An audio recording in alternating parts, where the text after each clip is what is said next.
ওই যে এত ভোটে যেতে কি করে প্রশ্নটা আসে না, যে অভিষেক বন্দ্যোপাধ্যায় এত ভোটে যেতে কি করে।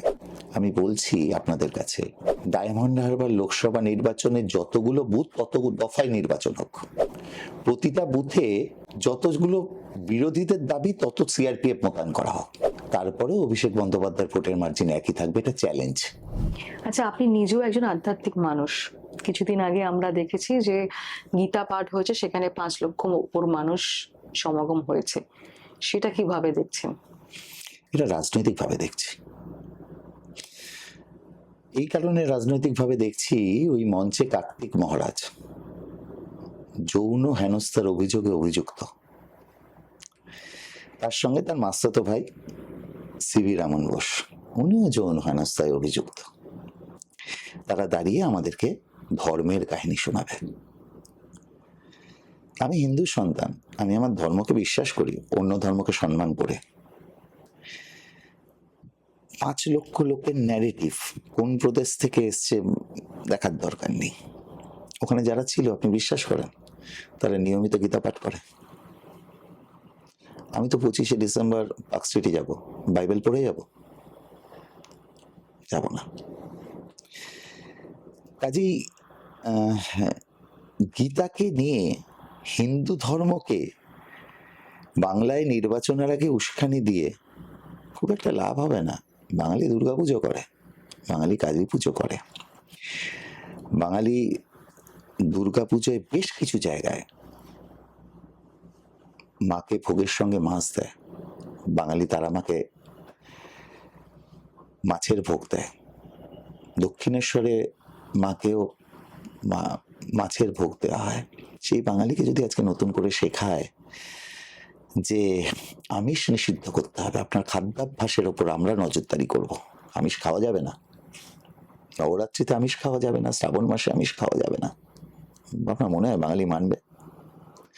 কাল তো বাঙালিকে বলবে যে আপনার বাড়ির শ্রাদ্ধের কোনো অনুষ্ঠান হলে তারপরে মৎস্যমুখীও করা যাবে না। বাঙালি বিশ্বাস করবে সেটা, বাঙালি মেনে নেবে সেটা। আমি বাঙালিকে যতটা চিনি, আমি বাঙালি হয়ে বাঙালিকে যতটা বুঝি, বাঙালি কোনোদিনও কারুর ডিক্টেটরশিপ মানেনি বলে বাঙালি একা লড়াই করার প্রস্তুতি নিয়েছিল দেশকে স্বাধীন করার জন্য। আজও সেলুলার জেলে 70% মানুষ যারা বাঙালি, আজও সারা ভারতবর্ষের যিনি দেশকে স্বাধীন করে যেতে পারেননি, কিন্তু স্বাধীনতা স্পৃহা যিনি তৈরি করে গেছিলেন, তার নাম নেতাজি সুভাষচন্দ্র বোস। ঠিক তাই। সমাজের উন্নয়ন নাকি রাজনীতি, আগামী 5 বছর আপনি কোথায় নিয়ে দেখতে চাইছেন? রাজনীতি তো সমাজের উন্নয়নের জন্য, রাজনীতির মাধ্যমে সমাজের উন্নয়ন, আলাদা প্রেক্ষাপট হতে পারে না। আগামী 5 ইয়ার্স আপনি নিজেকে কোথায় নিয়ে দেখতে চাইছেন? দলের একজন একনিষ্ঠ সৈনিক হিসেবে দল যে দায়িত্ব দেবে সেটা নিখুঁতভাবে পালন করব, এই বিশ্বাস নিয়ে পথ চলা। কোনো চ্যালেঞ্জিং এর ব্যাপার আছে? মানে যখন ধরুন কোনো কাজে ব্যর্থ হয়ে গেলেন, কোনো চ্যালেঞ্জ, আমাকে চ্যালেঞ্জ নিয়ে করতে হবে, এরকম কোনো অভিজ্ঞতা রয়েছে? আচ্ছা, প্রতিটা ব্যর্থ দিন বা প্রতিটা ব্যর্থ রাত আমাকে শেখায় পরের দিন ভোরে উঠে এই কথাটা বলতে, প্রতিদিন সূর্য ওঠে তোমায় দেখবো বলে, হে আমার আগুন তুমি আবার ওঠো জ্বলে। এটা শেখায়। মোটিভেশন কোথা থেকে আসে, ফ্যামিলি নাকি না রাজনীতি? ফ্যামিলি, রাজনীতি কোনোটারই বাইরে নই আমি। দুটো মিলিয়ে একটা ব্যালেন্স করার চেষ্টা করি। কখনো কখনো কোনোটা বেশি হয়ে যায়, কখনো আবার অন্যটা কম হয়ে যায়। সমাজ, বাড়ি মানে পরিবার নাকি রাজনীতি, এই তিনটের মধ্যে থেকে যদি বলে আপনাকে একটাকে চুজ করতে হবে, তাহলে কোনটাকে চুজ করবেন? এখন রাজনীতির বাইরে বেরোনোর কোনো পথ নেই। পরিবারকে যতটা সম্ভব সময় দিয়ে আমি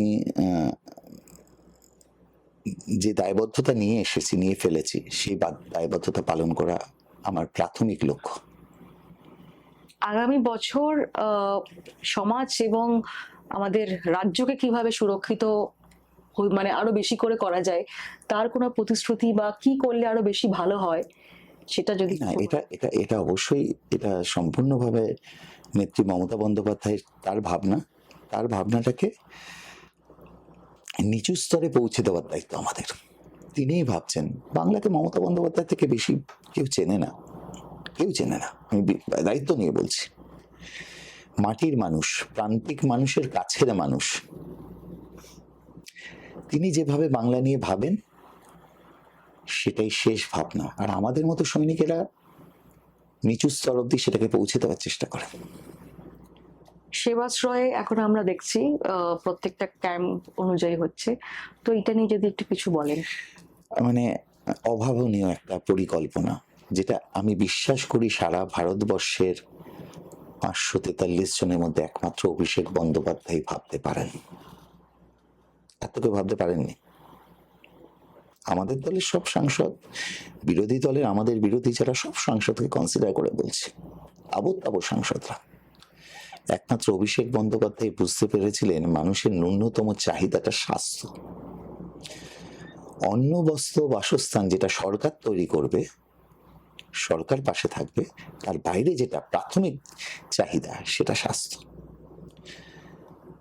এই ভাবনাটা তিনি আস্তে আস্তে ছড়িয়ে দিচ্ছেন। এখন তো আমাদের ব্যারাকপুর লোকসভা কেন্দ্র মাননীয় সাংসদ পার্থ ভৌমিকও সেই ভাবনায় অগ্রসর হচ্ছে। এই পরিকল্পনাটা, ওই যে এত ভোটে যেতে কি করে প্রশ্নটা আসে না, যে অভিষেক বন্দ্যোপাধ্যায় এত ভোটে যেতে কি করে। আমি বলছি আপনাদের কাছে, ডায়মন্ড হারবার লোকসভা নির্বাচনে যতগুলো বুথ তত দফায় নির্বাচন হোক, প্রতিটা বুথে যতগুলো বিরোধীদের দাবি তত সিআরপিএফ মোতায়েন করা হোক, তারপরে অভিষেক বন্দ্যোপাধ্যায়ের ভোটের মার্জিন একই থাকবে। এটা চ্যালেঞ্জ। বিরোধীরা বলছে যে সেবাশ্রয় করে, লক্ষ্মীর ভান্ডার করে কোনো লাভ নেই, আমরা তোমাদেরকে আরো বেশি করে মা বোনেদের ঘরে ঘরে আমরা আরো বেশি করে টাকা দিচ্ছি, বা আমাদের সাথে যোগদান করো, সুবিধা হবে। এটা এটা মনে হয়? একদম এটা আমি শুনেছি। আমার পাশের বাড়ি এক দিদি, তাকে একজন বিজেপির ওই যে বলে না ওরা কারিয়াকর্তা এসে বলছে, দিদি এবার কিন্তু আমাদের ভোটটা দিও, মমতা ব্যানার্জি তো মাত্র 1000 টাকা দিচ্ছে, আমরা ক্ষমতায় আসলে 2500 টাকা দেবো। দিদি বলে, শোন না বাবু, শোন, 2500 টাকা দিস না বাবু।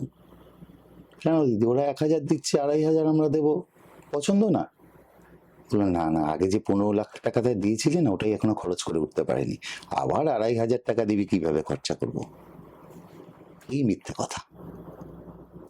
মমতা ব্যানার্জি 2021-এর নির্বাচনের আগে বলেছে ক্ষমতা এলে লক্ষ্মীর ভান্ডার চালু করবো। লক্ষ্মীর ভান্ডার 500 থেকে 1000 হয়েছে, মানুষ পাচ্ছে। আর 2014 ক্ষমতার আসার আগে প্রত্যেকটা মানুষের অ্যাকাউন্টে 15 লক্ষ টাকা পাইয়ে দেব। বছরে 2 কোটি বেকারের কর্মসংস্থানের ব্যবস্থা করব। সত্যি আর মিথ্যের ফারাকটা মানুষ বুঝতে পারে না মনে হয় আপনার?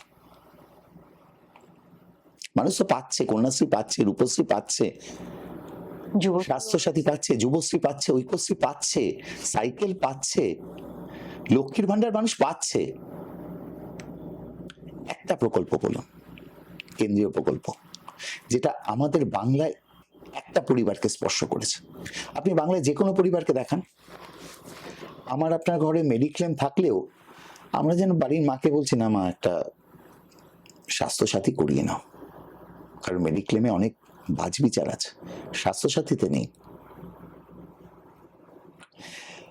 নারীদের কথা আমি খুব স্পষ্টভাবে বলতে চাই, বাংলার মহিলাদের কথা মমতা বন্দ্যোপাধ্যায় যেভাবে ভেবেছেন আর কেউ কখনো ভাবেননি। বাংলার মা বোনেদের সমর্থন যতদিন মমতা বন্দ্যোপাধ্যায়ের পক্ষে থাকবে, কারোর বাবার ক্ষমতা নেই মমতা বন্দ্যোপাধ্যায়কে বাংলা থেকে হারাবে।